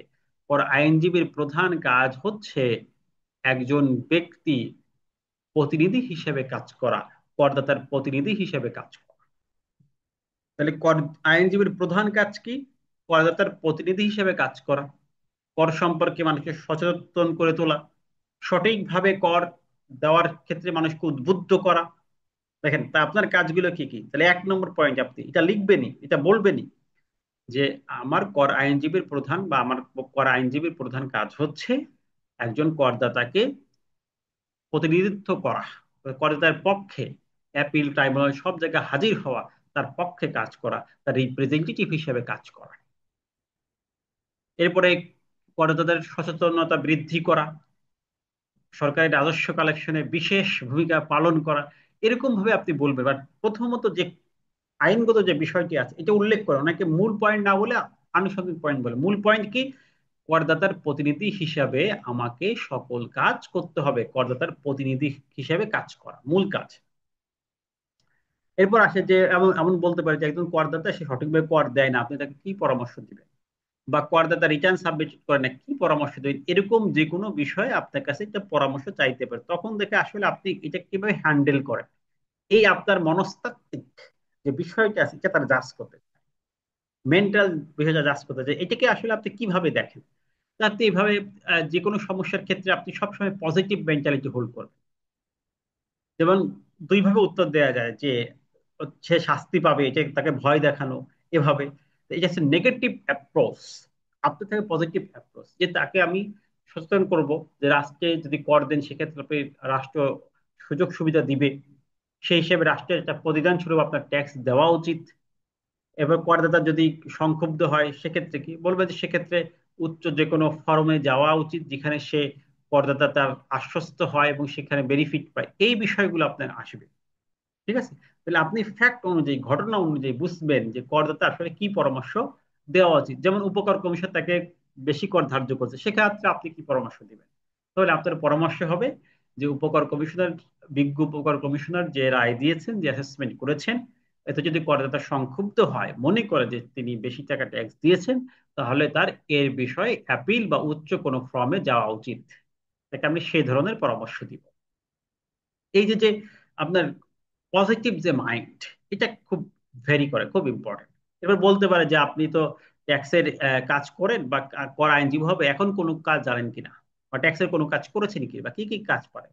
এবার আপনি বলবেন যে ট্যাক্সের আমি রিটার্ন তৈরি করতে পারি, কর রেয়াতের হিসাব করি, ট্যাক্সের হিসাবগুলো পারি, যেগুলো কাজ আপনি পারেন। ঠিক আছে? সেই কাজগুলো সম্পর্কে একটু বলবেন, তাহলে তারা কনফিডেন্স পাবে, হ্যাঁ সেই ট্যাক্সের কাজের মধ্যে ইতিমধ্যে ইনভলভ।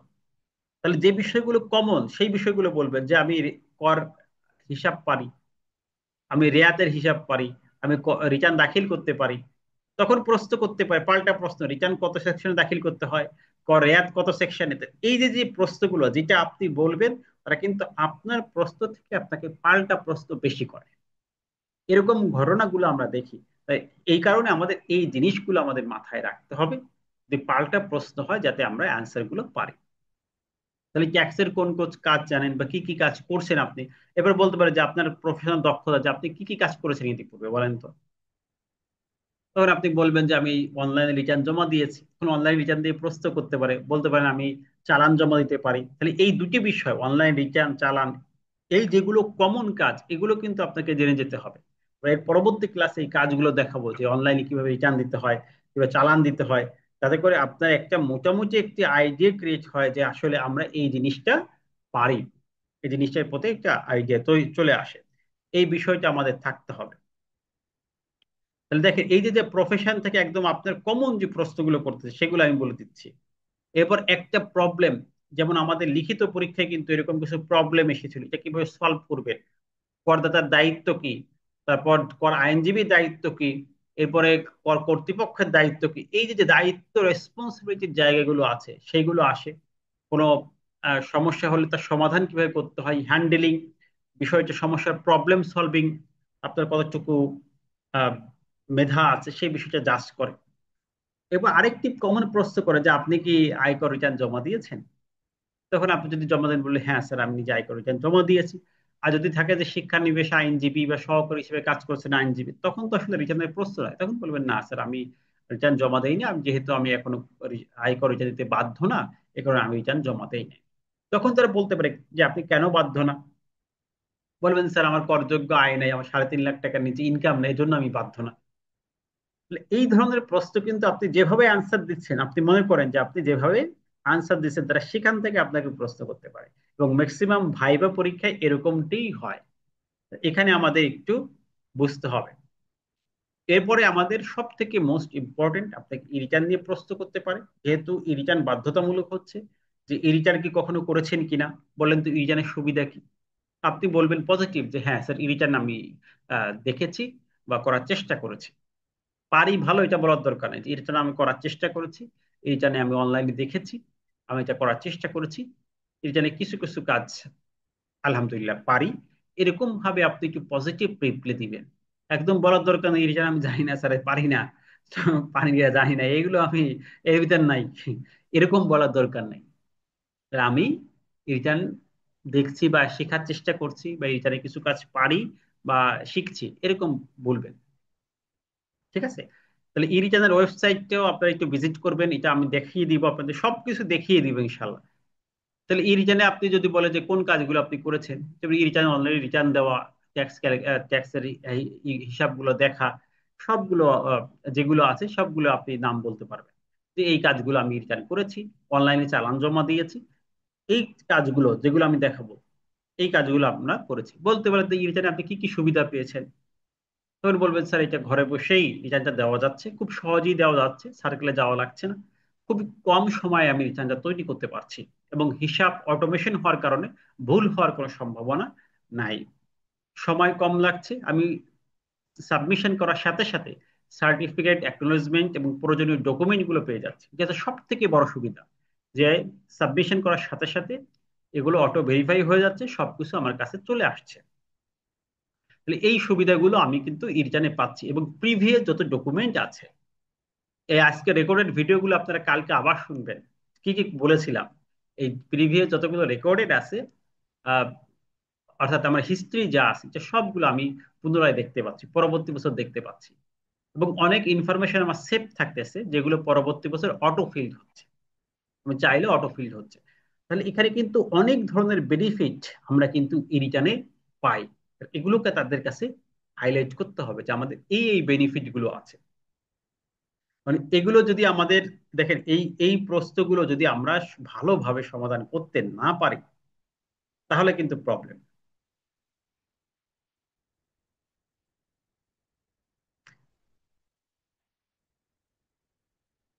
তাহলে আমাদের কাজ হচ্ছে এই রিটার্নে এই বিষয়গুলোকে পজিটিভলি খুব সুন্দরভাবে সমাধান করার চেষ্টা করা, কিভাবে করা যায় এই বিষয়গুলো আমাদের চিন্তা করা।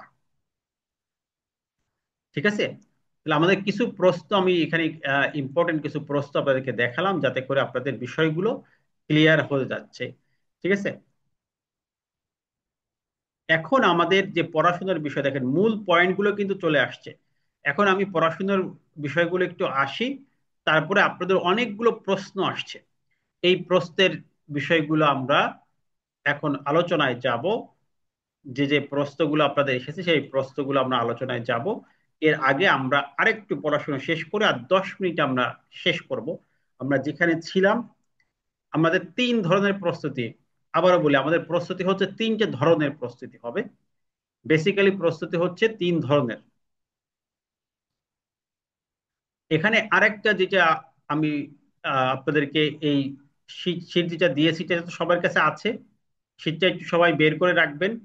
আর যেহেতু আমাদের টাইম নাই, খুব বেশি টাইম নেই, এই জন্য আমরা খুব বেশি পড়বো না, যা পড়েছি আমি মনে করি আপনার এতটুকু যথেষ্ট। এখন শুধু ইম্পর্টেন্ট কয়েকটা বিষয় আমরা জেনে যাব যাওয়ার আগে।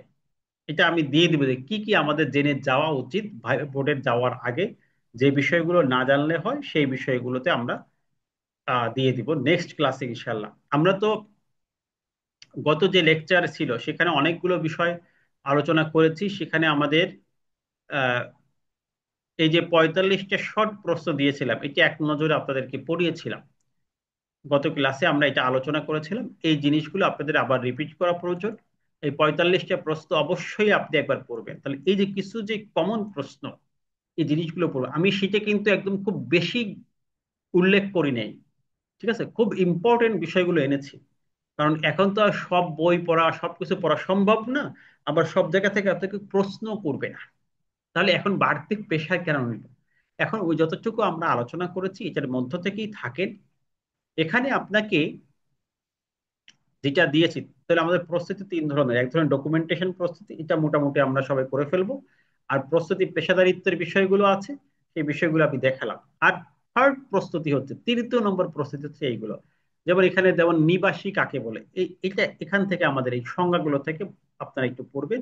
আপনি জাস্ট মূল পয়েন্টটা বলবেন যে বছরে 183 দিন অবস্থান করলে তাকে নিবাসী বলা হয়, অথবা বছরে 90 দিন আয় বর্ষে এবং পূর্ববর্তী 4 বছরে 365 দিন অবস্থান করলেও তাকে নিবাসী বলা হয়। এই সবগুলো আমরা জানি, এটা আগে পড়বে। যেমন আয় কি বলে, এটা বিস্তারিত ব্যাখ্যার দরকার নেই। আপনি আয় বলতে বোঝায় যে কর আরোপযোগ্য যে কোনো উৎস থেকে আয়, মুনাফা, প্রাপ্তি, অর্জন, এগুলো আয়। এতটুকু বললেই বুঝে যাবে, 2 লাইন ইনফরমেশন। এখানে সবগুলো ডেফিনেশন 2 লাইন হবে। এত বাড়িয়ে আপনার বলা দরকার, এক্সট্রা বলার দরকার নেই। এটা তো ডেফিনেশন মুখস্থ করে পরীক্ষার খাতায় লিখবেন না, জাস্ট জিনিসটা জানবেন যে আয়টা কি। আয় হচ্ছে কর আরোপযোগ্য যে কোনো উৎস থেকে প্রাপ্তি, অর্জন, মুনাফা, এগুলো আয়। তাহলে এতটুকু পয়েন্ট মনে রাখেন যে কর আরোপযোগ্য যে কোনো উৎস থেকে প্রাপ্ত আয়, মুনাফা, অর্জন, এগুলো হচ্ছে আমাদের কি আয়। তাহলে এই যে আয় কি, এটা আমরা জেনে গেলাম। এরকমের প্রতিটি পয়েন্ট আমাদের ই করতে। এরপরে নিবাসী, নিবাসী কাকে বলে সেখানে বললাম যে আয় বর্ষে 183 দিন অবস্থান করলে নিবাসী, অথবা 90 দিন এবং প্রিভিয়াস 4 বছরে 365 দিন অবস্থান করলে নিবাসী।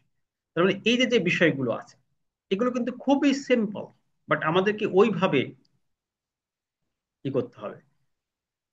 আমি আপনাদের প্রশ্ন যেগুলো আছে সেগুলোর অ্যান্সার ইনশাল্লাহ শেষের দিকে দিচ্ছি। একটু ধৈর্য ধারণ করেন, তাহলে মনে হয় যে সুবিধা হবে, সবার ক্ষেত্রে সুবিধা হবে।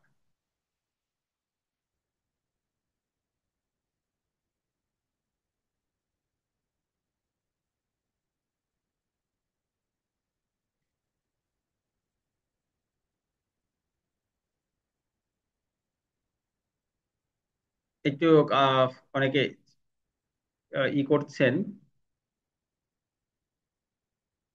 আমরা ওই যে চ্যাট বক্সে লেখালেখি একটু বন্ধ করি তাহলে সুবিধা হয়। ওকে, আবার শেয়ার দিই।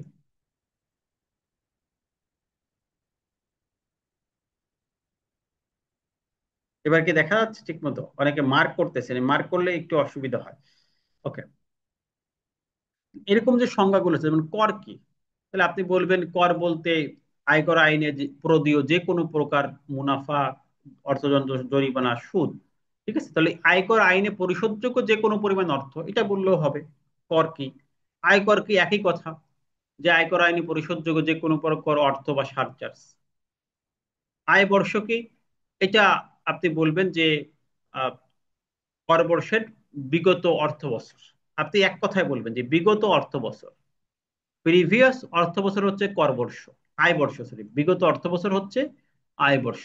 এতটুকু বললেই আপনার অ্যান্সার হয়ে যাবে। এভাবে সংক্ষিপ্ত করে করে, ঠিক আছে। যেমন কর বর্ষ কি, ব্যক্তির ক্ষেত্রে কর বর্ষ জুলাই মাসের 1 তারিখ থেকে পরবর্তী 12 মাস, এতটুকু মনে রাখবেন। কর বর্ষ কি, বলবেন যে ব্যক্তির ক্ষেত্রে কর বর্ষ হচ্ছে জুলাই মাসের 1 তারিখ থেকে পরবর্তী 12 মাস, এটা কর বর্ষ। আয় বর্ষ কি, কর বর্ষের পূর্ববর্তী অর্থ বছর, কর বর্ষের পূর্ববর্তী অর্থ বছর। করদাতাকে এক কথায় বলেন আয়কর আইনে যিনি কর বা সারচার্জ পরিশোধ করেন তিনি করদাতা, এতটুকু। এই যে মার্ক করে করে দিচ্ছি, এতটুকু মনে রাখেন যে এই যদি প্রশ্ন করে যে করদাতাকে বলেন তো কর বর্ষটা কি, এরকম যে আপনি কি কর দিয়েছেন, করদাতা কাকে বলে। এবার আপনি বলেন যে করদাতার অনুমোদিত প্রতিনিধি হিসেবে কাজ করে, তখন বলে করদাতাকে একটু বলেন। এবার আপনি বলবেন আয়কর আইনে যিনি কর পরিশোধ করেছেন তিনি করদাতা। তাহলে এই বিষয়গুলো আপনাদেরকে আসতে হবে।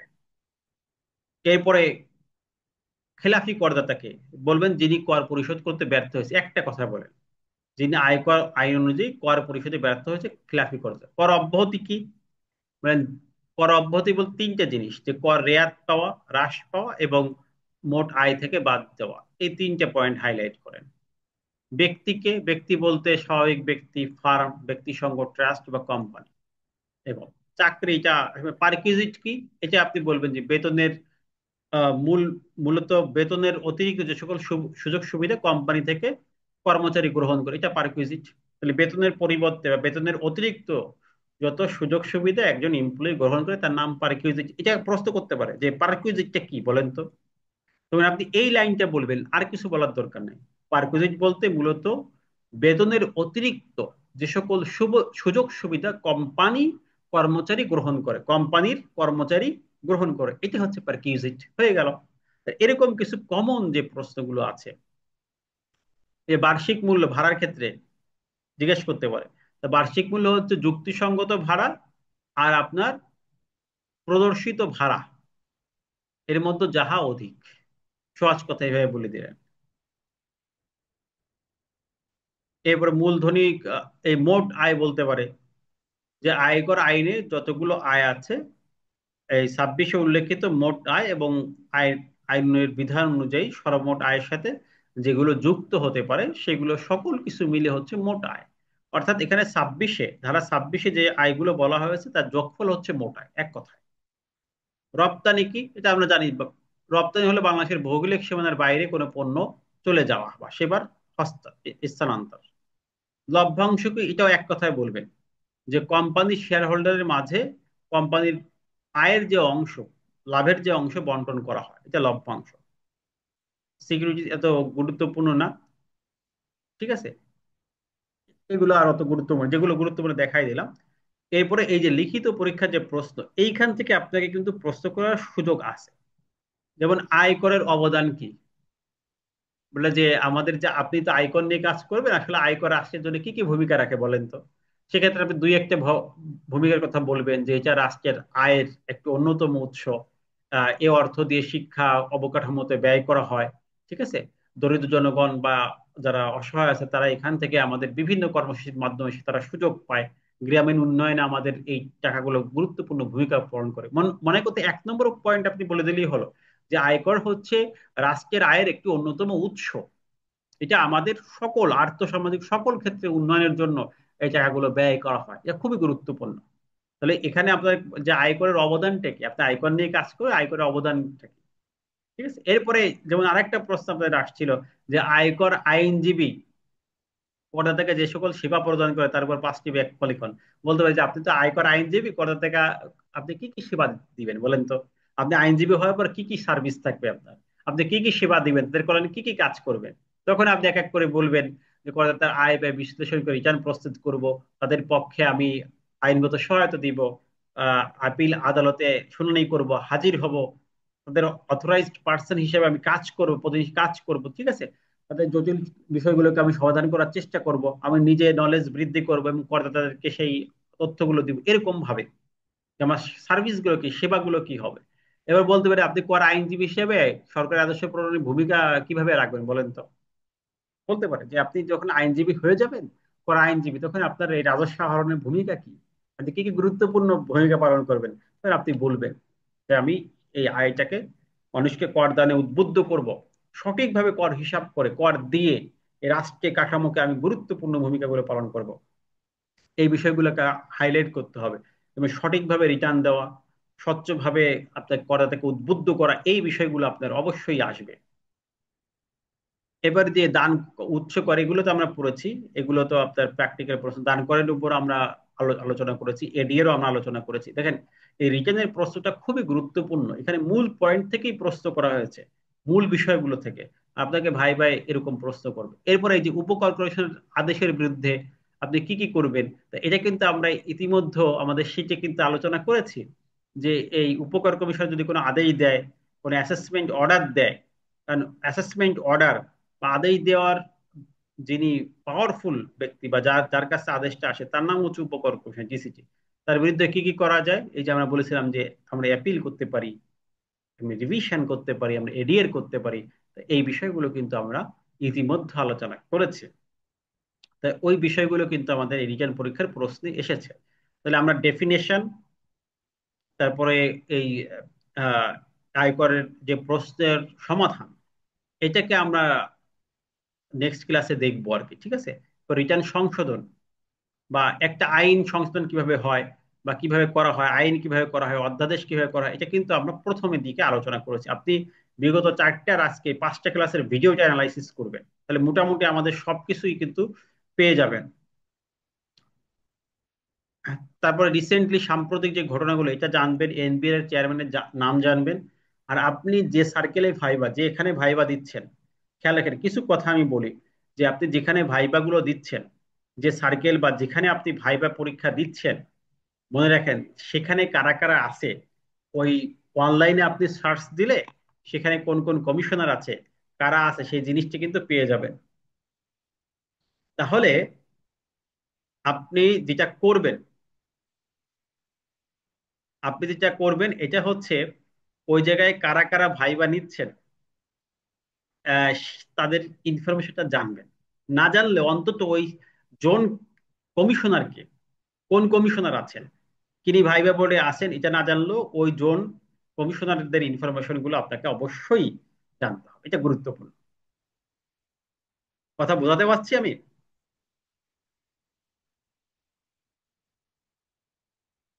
এখন দেখেন,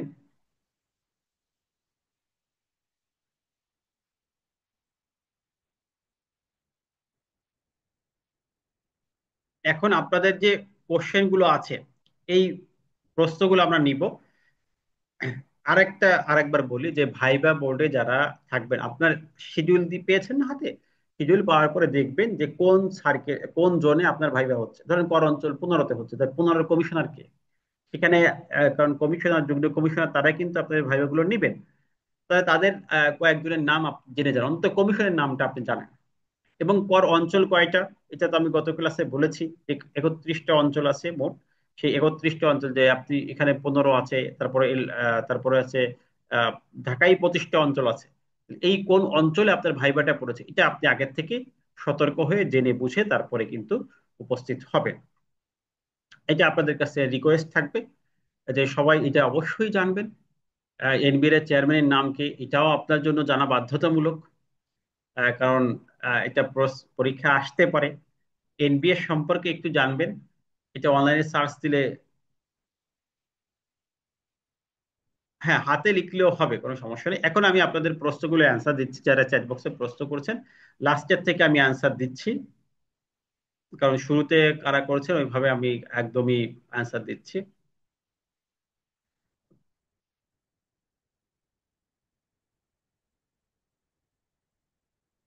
যারা প্রশ্ন করবেন তারা প্রশ্ন করে ফেলেন, আমি চ্যাট বক্স থেকে এক একজনকে অ্যান্সার দিচ্ছি। হিউজ প্রশ্ন, তাহলে আমি শুরু থেকে অ্যান্সার দেওয়া শুরু করি, দেখি কতজনকে আমরা দিতে পারি। ভাইবা আপনার তো জানলাম, মেসেজ আসে নাই এই বিষয়ে আমি কথা বলেছি। মেসেজ না আসলে ওয়েট করেন, আসবে। যদি আগামীকালকে আপনি মেসেজ না পান, সেক্ষেত্রে আপনি বিসিএস কর একাডেমির সাথে যোগাযোগ করতে পারেন, অথবা আপনার যে লিস্টে এসেছে সেখানে আপনার কোন জোনে পড়েছে সেখানে যে আপনি যোগাযোগ করলে আশা করা যায় তারা বলে দিতে পারবে। 13 তারিখ ভাইবা, আপনার শুভকামনা রইল।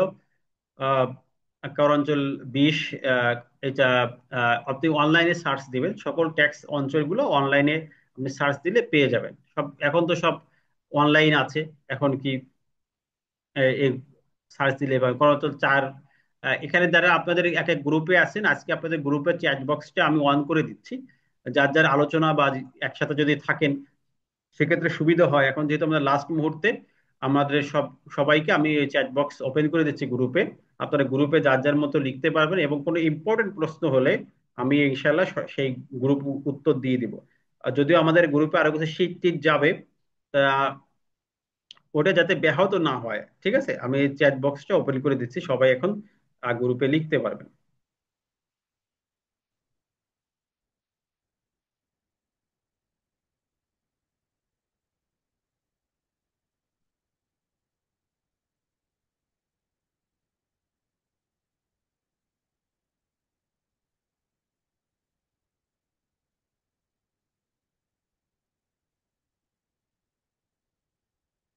ওকে, তাহলে এটা আমি ই করে দিব, সমস্যা নেই।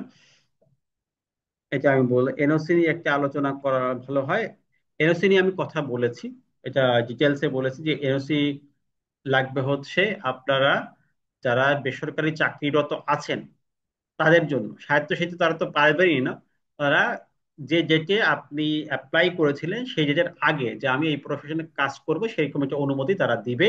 কি কি কথা থাকবে সেটা আমি বলেছি, আপনি হয়তো বা এখানে শুনলে বলে যাবে, পরবর্তীতে ভিডিও রেকর্ড দেখলে বুঝে যাবেন। করঞ্চল 21 বলেছি কোথায়? ধন্যবাদ, অনেকেই কমেন্টস করছেন। আমরা সকলের প্রশ্ন উত্তর দেব ঘোষণাপত্রে। আহ, অনুমতি হ্যাঁ না থাকলেও কোনো সমস্যা নেই, অনুমতি যদি দিয়ে থাকে হ্যাঁ লিখবে, না হলে না লিখবে। অ্যাপ্লিকেশন ফর্ম নিতে হবে। হ্যাঁ, অ্যাপ্লিকেশন যে ফর্মটা এটা আপনি নিয়ে যাবেন সাথে। ঠিক আছে, অ্যাপ্লিকেশন ফর্ম, অ্যাডমিট কার্ড, এই দুইটা অবশ্যই নিবেন। আপনার ডকুমেন্টের সাথে এক্সট্রা ডকুমেন্ট হচ্ছে অ্যাডমিট অ্যাডমিট কার্ড এবং হচ্ছে অ্যাপ্লিকেশন ফর্ম। মেসেজ আসে নাই কথা বলেছি। আহ, বাড়ি নম্বর যদি থাকে দিবেন, না হলে গ্রামের নাম লিখলেই হবে, কোনো সমস্যা নেই। না, ঘোষণাপত্র এখন যেটা আসছে এটাই করতে হবে, আমি যেটা আগে ফরম্যাট দিয়েছি ওইটাই করলে হবে না। মেসেজ না আসলে কি করবেন বলে দিচ্ছি। 13 তারিখে ভাইবা। অবশ্যই আমাদের আজকে গাইডলাইন পেয়ে গেলেন যে ভাইবা যারা কি কি করবেন, এখন সবকিছু আপনি গুছিয়ে ফেলেন। আপনার তিন ধরনের প্রস্তুতি: একটা হচ্ছে ডকুমেন্টেশন, দুই হচ্ছে আপনার গেট আপ সেট আপ, আপনার আচার বিধি, এগুলো 3 নম্বর পড়ালেখা। হ্যাঁ, সেলফ রিটার্ন দিতে হবে কত ধারায় বলা আছে? 170 ধারায় বলা আছে। আর সেলফ রিটার্ন যে পদ্ধতি, সেলফ যে পদ্ধতিটা এটা বলা আছে 180 ধারায়।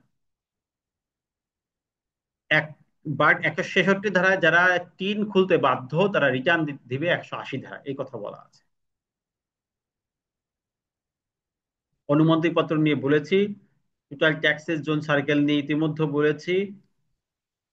হ্যাঁ, তাতে লিখলে চলবে, সমস্যা নাই। অনুমতিপত্র সংযুক্ত কিনা এটা, হ্যাঁ, প্রভিশন সার্টিফিকেট দিয়ে হবে।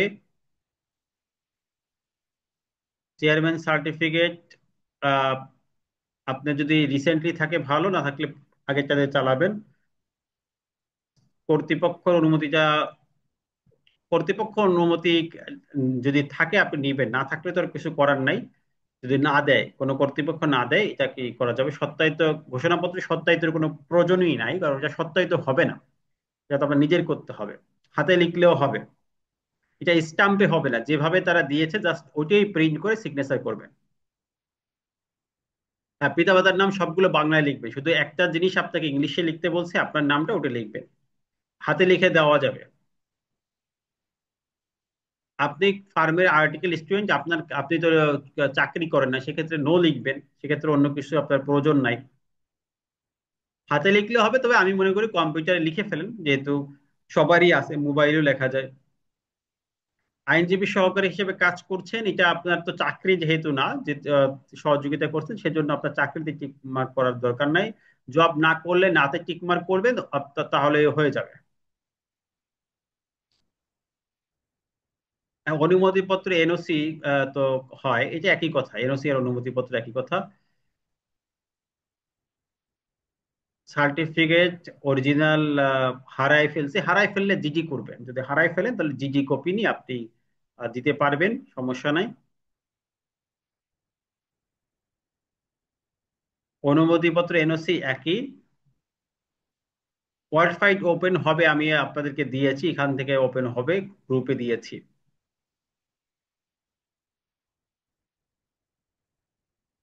ওকে। অ্যাপ্লাই ট্যাক্স ইনকাম, ও এখানে অনেকে তার মেসেজটা দিয়েছেন যে এটা কোশ্চেন না, দরকার নেই, এটা অনেক বড় হয়ে গেছে। কতজন পাশ করবে? ইনশাল্লাহ সবাই পাশ করবে। ভাই ভাই কিছু ব্যক্তি বাদ হবে, কিন্তু আশা করছি যে আমার এখান থেকে কেউ বাদ হবেন না, এটা আমি বিশ্বাস করছি। আপনারা সেই বিশ্বাসটা ইনশাল্লাহ করেন, তাহলে দেখবেন যে সবাই আমরা পাশ করছি। এসএমএস না পেলে করণীয় আমি বলেছি। প্রতিষ্ঠান অনুমতিপত্র না নিলে আপনি লিখবেন যে অনুমতিপত্র আনি নেই, আনাটা আপনার জন্য ম্যান্ডেটরি না। সাদা প্যান্ট, হ্যাঁ, পরা যাবে, সমস্যা নেই। কোট থাকলে ভালো, না থাকলেও কোনো সমস্যা নেই। পাঞ্জাবি, পাজামা, টুপি, যদি পাঞ্জাবি কেউ পরেন সেক্ষেত্রে সবই পরতে হবে, এতে কোনো সমস্যা নেই।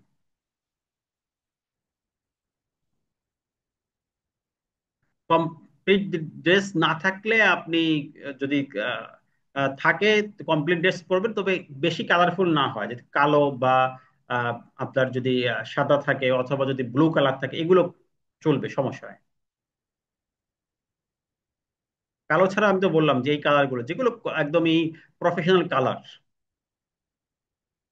ডকুমেন্ট স্টেপল করবেন না, সাজিয়ে রাখবেন, আপনার একটা ফাইলে রাখবেন, ভিজিবল ফাইল যাতে দেখা যাচ্ছে সেরকম একটা ফাইলে রাখবেন, যাতে করে সহজ হয়। আপনি চাকরির ক্ষেত্রে নো লিখবেন, যদি প্রশ্ন করে তখন লিখবেন যে আমি এটা আছি। নিজ জেলা থেকে প্রশ্ন আসতেই পারে, যদি কমন দেখা যাচ্ছে যিনি প্রশ্নকর্তা তিনিও আপনার জেলায়, সেক্ষেত্রে আসে। কোনো কাজ না জানলে তো আপনি একদমই জানেন না এরকম তো হয় না, আমরা কিছু কাজ শেখাই দিচ্ছি, যেমন ই রিটার্নটা কি, এটা আমরা নেক্সট ক্লাসে ইনশাল্লাহ দেখাবো আপনাদের। যে দক্ষতার যে কাজগুলো আছে নেক্সট ক্লাসে দেখাবো। আর পড়াশোনার তো মোটামুটি আমরা সবগুলো শেষ করেছি, এগুলো আরেকটু দেখবেন। একদমই বলবেন না যে কোনো কাজ জানি না, বলবেন না স্যার আমি কিছু কিছু কাজ শেখার চেষ্টা করছি, ইনকাম ট্যাক্সের কিছুদিন কাজ করছি এবং কিছু কিছু শেখার চেষ্টা করতেছি। এ চালান হচ্ছে অনলাইনে যে চালানটা দেয়, এটা এ চালান।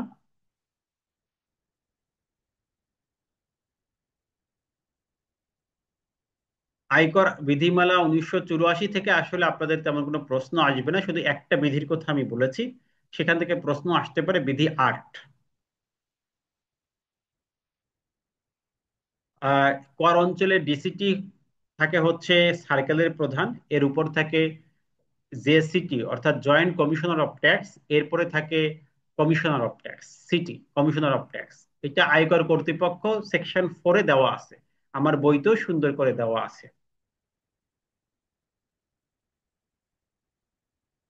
এতে কোনো সমস্যা নেই, যদি আপনি অনুমতি না পান সেক্ষেত্রেও আপনি পরীক্ষায় অংশগ্রহণ করতে পারবেন। সবার জন্য আমরা মন থেকে দোয়া করি, সকলের জন্য শুভকামনা থাকে, মন থেকে সর্বোচ্চ দোয়া করি।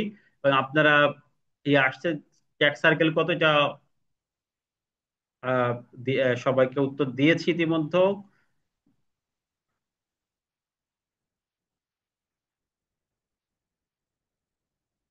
হ্যাঁ, কোন কমিশনার থাকে কোনটা আপনি অনলাইনে সার্চ দিলে সবগুলো পেয়ে যাবেন। যে কর অঞ্চল সেখানে আপনি ওয়েবসাইট আছে, প্রতিটা কিন্তু অনলাইনে আমাদের আছে। ট্যাক্স হলিডে হচ্ছে, ট্যাক্স হলিডে এক প্রকার কর অবকাশ সুবিধা, নির্দিষ্ট টাইমে শিল্প বাণিজ্যিক প্রতিষ্ঠানকে এই সুবিধা দেওয়া হয়।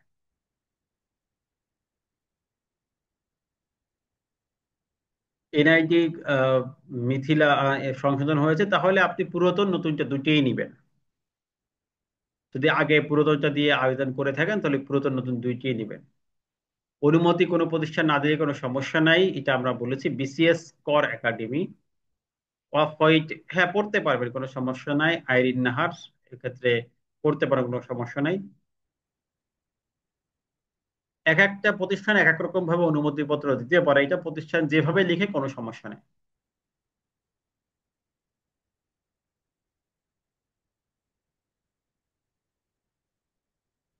না, একজন পাস এখনো আছে, দুইটা জায়গায় আছে, ওটা আপনি দেখবেন, মেইন জোনে যাবেন। এক গুরুত্বপূর্ণ ধারা আমরা ক্লাসে বলে দিয়েছি আমাদের প্রথম লেকচারে। একটা কর অঞ্চলে 22টা করে সার্কেল থাকে, ঠিক আছে? এক একটা কর অঞ্চলে 22টা করে সার্কেল। না, এটা এটা কোনো সমস্যা নেই, কোন জায়গায় থাকেন পার্মানেন্টলি, এটা কোনো সমস্যা নেই, আপনি যেখান থেকে নিলে ও বোঝা যাবে যে এটা আপনার পার্মানেন্ট অ্যাড্রেস। এডবিআই চেয়ারম্যান নাম তো আব্দুর রহমান, এটা তো না জানার কথা না, এটা তো আপনাদের মাস্ট বি জানতে হবে।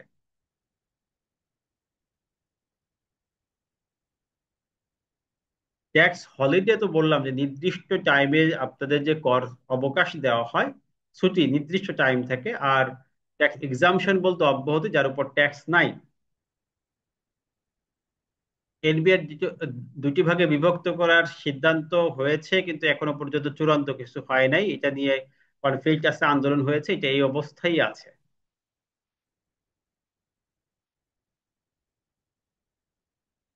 সরাসরি প্রশ্ন তো আমরা এখন সবাই নিতে পারবো না, অনেকেই হ্যান্ড রাইজ করেছে। তারপর আপনি যেহেতু অনেক রিকোয়েস্ট করেছেন, আপনার নেই তাইবুর রহমান, আমাদের অলরেডি টাইম অনেক বেশি হয়ে গেছে, আপনি বলেন প্লিজ। আসসালামু আলাইকুম। হ্যাঁ, ওয়ালাইকুম আসসালাম। স্যার আমি একটা জিনিস জানতে চাচ্ছিলাম যে লিখিত পরীক্ষার রোল নাম্বার, জাতীয় পরিচয়পত্র নাম্বার এবং মুঠোফোন নাম্বার, এগুলি কি স্যার মানে কোন ভাষায় লিখে দেবো, বাংলায় লিখে দেবো কি স্যার? বাংলায় লিখে সমস্যা নেই, বাংলা আর ইংলিশ যে আরেক কোনো ভাষায় লিখতে পারবেন, এতে কোনো আচ্ছা সমস্যা স্যার, নেই। আর আর লাস্ট কোয়েশ্চেন হলো স্যার, আমি যেহেতু কোনো চাকরি করি না, সেই ক্ষেত্রে 9, 10, 11, 12 এই চারটার এগুলো জন্য কি? পূরণ করা লাগবে না, আপনি জাস্ট না থ্যাংক না ইউ স্যার, লিখলে আর থ্যাংক ইউ পূরণ স্যার, করার প্রয়োজন thank you sir, thank you sir, thank you. সালাম আলাইকুম। নেই। আর সহকারী আমি তো একই প্রশ্নের উত্তর অনেকবার দিচ্ছি। আমার থানার নাম দেখুন, আপনার কিছু মিস্টেক আছে, যে একটা নাম ভুল আছে, একটা ইংরেজি ভুল আছে, এগুলো আসলে তারা ভেরিফাই করবে না। আপনাকে দেখবে সাক্ষাৎকারে যে আপনার ঠিক আছে কিনা, ডকুমেন্ট গুলো একবার চেক করে, যে মূল ডকুমেন্ট গুলো, যে মাস্টার সার্টিফিকেট, যেগুলো নামের বানানে ভুল আছে, আপনার টেস্ট স্পেলিং ভুল আছে, এগুলো অত খুঁটিনাটি বিষয় আসলে দেখে না। এই জন্য এটা নিয়ে এখন খুব বেশি টেনশন করার দরকার নেই, ঠিক আছে? এটা নিয়ে টেনশন না করে যেগুলো আপনি পেয়েছেন সেগুলোকে সাজায় গুছায় সুন্দর করে ফেলেন। আশা করা যায় যে অসুবিধা হবে না।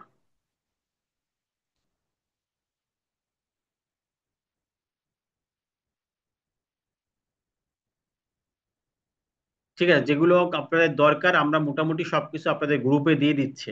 না, আপনার যে পোশাক পরার কথা বলেছে এতে কোনো অসুবিধা নেই। অনুমতিপত্র যদি কোনো প্রতিষ্ঠান না দেয়, যে ম্যান্ডেটরি কথা কিন্তু ওখানে উল্লেখ করে নেই, না দিলে আপনি নো লিখবেন, যেহেতু নো লেখার অপশন আছে যে অনুমতিপত্র আমি আনি নেই।